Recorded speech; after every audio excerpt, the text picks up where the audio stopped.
ala sayyidil mursalin wa ala alihi wa sahbihi ajma'in. Terima kasih Ustaz Agung. Tadi kita sampai ke mana? Imam Bukhari. Imam Bukhari ini kenapa disebut digelari Sayyidul Muhaddithin, rajanya para ahli hadis? Kenapa?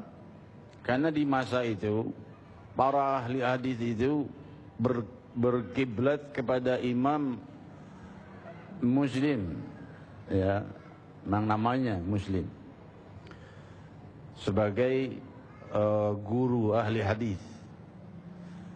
Namun Imam Muslim sampai berkata beberapa muhaddits lainnya, walaupun orang belajar sampai ratusan tahun, tetap dia harus membuka sanad dari sanadnya Imam Muslim. Pasti dia butuh dengan sanad Imam Muslim. Sampai suatu hari Imam Muslim mempunyai satu masalah yang tidak ada jawabannya. Jawabannya nggak ada dan dia nyari kemana-mana, nggak ada jawabannya. Sampai orang berkata, ini ada satu orang di Bukhara sana, wilayah Bukhara, ahli hadis, namanya Muhammad bin Abu Abdillah Muhammad bin Ismail bin Bardizbah al-Bukhari. Dia ahli hadis, pemuda, masih muda. Berangkat ke sana Imam Muslim. Imam Bukhari ini ketika ditanya oleh Imam Muslim, dia hanya menjawab pertanyaan Imam Muslim seperti orang membaca surat Al-Ikhlas dengan mudahnya. Oh, itu gampang, dijawab aja. Sampai berkata Imam Muslim, "Da'ni an uqabbil rijlaik ya sayyidal muhaddithin." Izinkan aku mencium kedua lututmu wahai raja ahli hadis.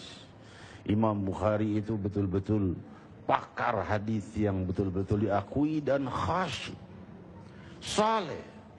Sahih Bukhari itu ditulis di Masjidin Nabi SAW. Setiap satu hadis beliau masuk berwudu, wudu lagi, lalu menulis satu hadis, lalu masuk lagi. Itu Sahih Bukhari, kira-kira 6.000 hadis lebih. Ada 6.000 hadis lebih jumlahnya. Imam Bukhari di dalam riwayatnya menukil riwayat ketika Sayyidina Abu Bakar As-Siddiq radhiyallahu anhu arda didatangi oleh khalifah oleh Sayyidina Umar bin Al-Khattab radhiyallahu anhu ketika Sayyidina Abu Bakar menjadi khalifah. Tentunya kan khalifah pertama Sayyidina Abu Bakar As-Siddiq. Wahai Khalifah Abu Bakar, ini Ahlul Yamamah dibantai. Para orang-orang disebut kejadian Yamamah, yaitu pembantaian Ahlul Quran. Orang-orang yang hafal Quran dibunuhi saat itu terjadi. Ini gara-gara kejadian ini, para ahli Quran kita banyak yang dibunuhi. Ini sekarang Al-Quran belum dijilidkan. Saat itu Al-Quran belum dijilidkan. Tidak ada perintah dari Allah dan dari Rasul untuk menjilidkan Al-Quran. Enggak ada.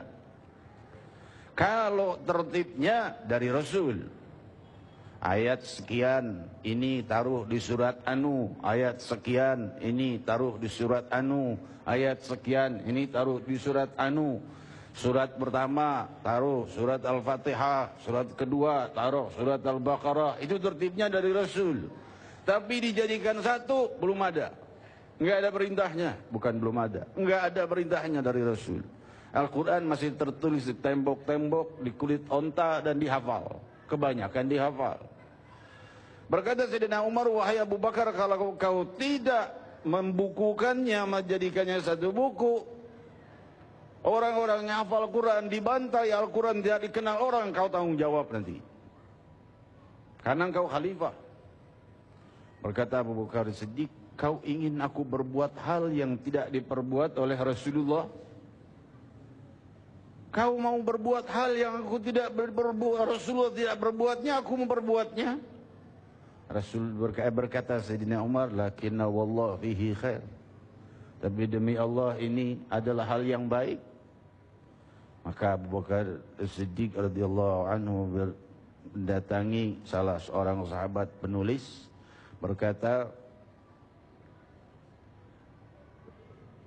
tolong tulis mulai saat ini engkau tulis Al-Quran, kalamullah.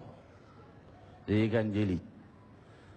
Berkata sahabat ini, engkau ingin aku menulis suatu riwayat yang tidak diperintahkan oleh Rasul, berbuat satu hal yang tidak diperintahkan oleh Rasul? Tapi ya, awalnya aku begitu juga, sampai Umar bin Khattab menenangkan hatiku bahwa ini kebaikan. Maka aku pun memperbuatnya. Maka mulai saat ini tulis, mulai saat itu ditulis. Saudara-saudariku yang muliakan, kita akan lanjut sebentar lagi. Kita akan teruskan. Terima kasih Habib. Itulah tadi kita mendapatkan satu gambaran betapa Islam ini dibangun secara dewasa. Secara perlahan Rasulullah mengajarkan kepada sahabatnya.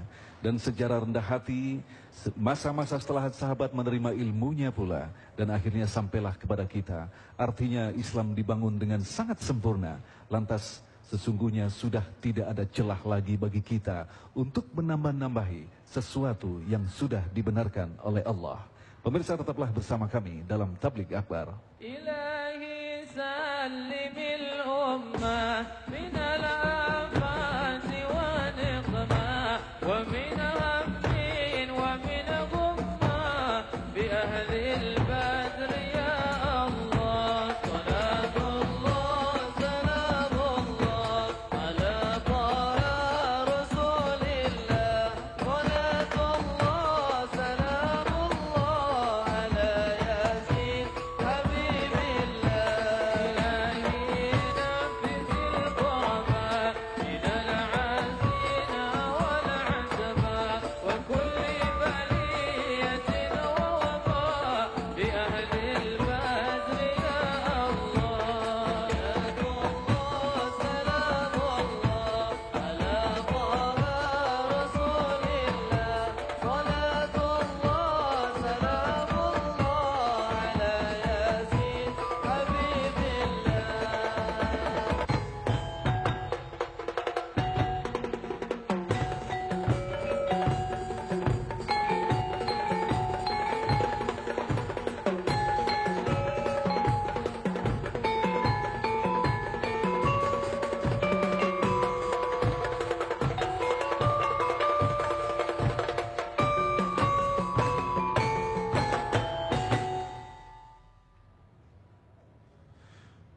Alhamdulillahirrabbilalamin. Wassalatu wassalamu ala sayyidil mursalin wa ala alihi wa sahbihi ajma'in.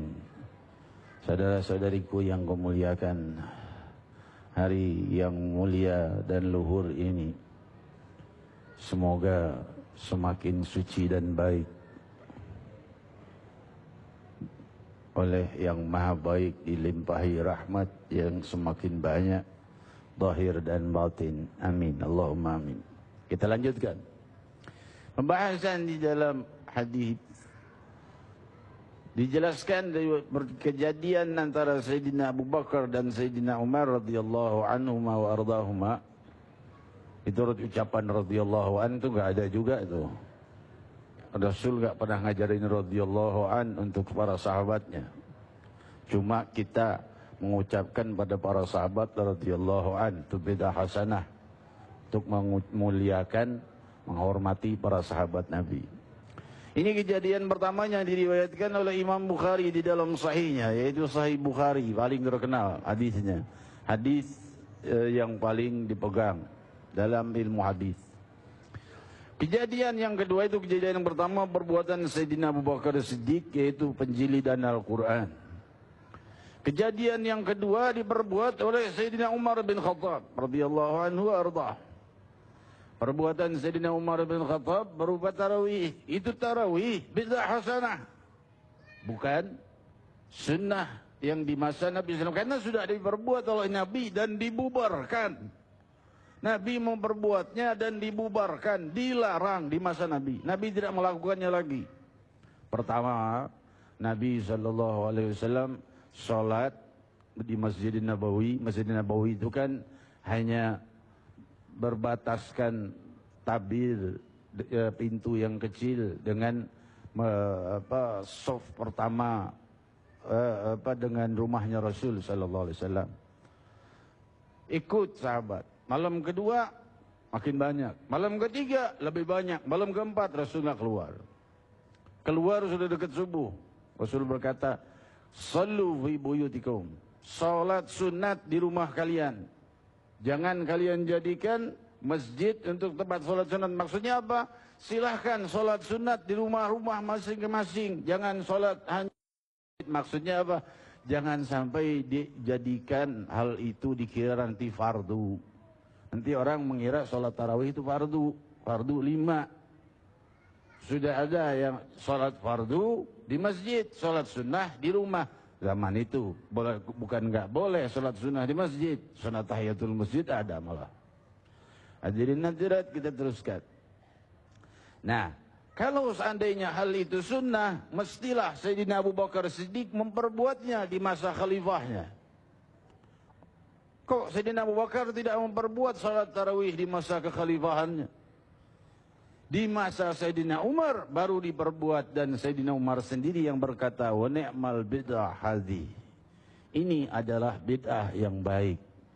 Sebaik-baik bid'ah ini, kata Sayyidina Umar. Itu riwayat Sahihul Bukhari. Saudara-saudariku yang kemuliakan, maka pahamlah kita, kalau seandainya hal itu sunnah di masa Sayyidina Abu Bakar, kenapa nggak dilakukan? Khalifah pertama beliau. Oh, mungkin Sayyidina Abu Bakar kan manusia, bisa salah. Tapi sahabat lain kan ada. Kemana para sahabat yang lain itu? Diam semua. Semuanya pasti bicara kalau seandainya Sayyidina Abu Bakar Siddiq berbuat kesalahan. Pasti ditegur oleh para sahabat yang lain. Nah, kita lanjutkan lagi.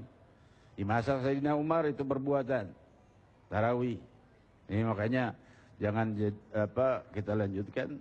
Di masa Sayyidina Utsman baru selesai itu penjilidan Al-Quran yang saya ceritakan tadi. Baru selesai di masa Sayyidina Utsman, makanya disebut Mushaf Utsmani. Ya, Al-Quran kita kan disebut Mushaf Utsmani. Kenapa? Karena disahkan di masa Khalifah Utsman bin Affan radhiyallahu anhu. Di masa Sayyidina Ali diteruskan Al-Quran itu gak dirubah lagi. Ya berarti Khulafaur Rasyidin semuanya berbuat bid'ah hasanah. Ini adalah bid'ah yang wajib. Karena kalau seandainya tidak dijilidkan Al-Quran di masa itu, mungkin masa sekarang tidak kenal lagi Al-Quran. Atau sudah ada berapa ribu versi Al-Quran. Tapi sekarang cuma ada 1 versi, nggak ada 2-3 versi. Kenapa? Karena buru-buru di masa Khalifah yang pertama sudah dijilidkan. Saudara-saudariku yang kumuliakan, ini sekilas pembahasan tentang bid'ah hasanah. Masih akan kita teruskan setelah pesan-pesan berikut ini. Silakan.